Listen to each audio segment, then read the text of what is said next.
সুপ্রিয় দর্শকবিন্দু, আসসালামু আলাইকুম। আশা করি আপনারা সবাই ভালো আছেন। আল্লাহর অশেষ রহমতে আমরাও ভালো আছি।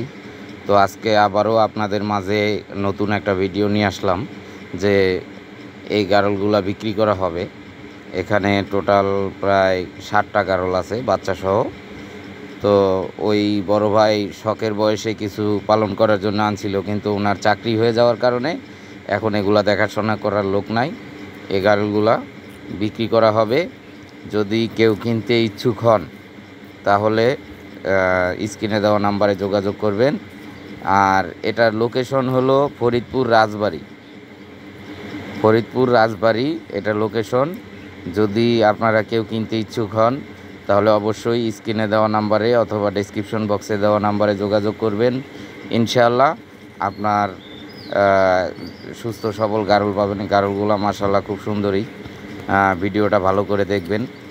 যে মানে এই যে দেখেন, এই বাচ্চাটার কিন্তু কৃমিনাশক করা হয় নাই, ছোটোবেলায় কৃমিনাশক করা হয় নাই বলে বাচ্চাটা একটু দুর্বল। ওটাকে কৃমির ডোজ করায় দিলে ওটা ইনশাল্লাহ আবার তরতাজা হয়ে যাবে। আর গারলগুলোকে কৃমির ডোজ করা আছে। খুব সুন্দর, দেখেন কিভাবে খাচ্ছে।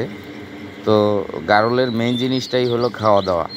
গারল যদি খায় তাহলেই সুস্থ। আর এগুলার দামটা আপনার মালিকের সাথে বলে নিতে হবে। তো যারা কিনতে ইচ্ছুক, মনে করেন ওনার এখন দেখাশোনা করার লোক নাই। এই যে দেখেন, গারল কখনো গলায় রশি দেই না আমরা, উনি গলায় রশি দিয়ে বেঁধে রাখছে। তার কারণ দেখার কেউ নাই, ওই বাড়ির থেকে আইনা এখানে বাইন্দা থুয়ে যায়। তারপরে আবার ওনার একটা পাঠা, যে পাঠা ছিল, পাঠাটা কুকুরে কামড় দিয়ে মেরে ফেলছে। তো এগুলা হলো মনে করেন আপনার মানে গারল জিনিসটাই এটা সাথে থাকা লাগবে, সাথে থাকে খাওয়াইতে হবে। এখন ওনার সমস্যা একটাই যে ওনার লোক নাই, ওনার আবার চাকরি হয়ে গেছে, বাড়ির লোকজন দেখতে পারতেছে না। তো যারা কিনতে ইচ্ছুক আপনার মানে ওনার ছেড়ে দিলেই মানে কাম্য আর কি। এটা মানে খুবই একটা অবস্থায় আছে যে খাওয়ানো দাওয়ানোর লোক নাই, এই হলো সমস্যা আর কি।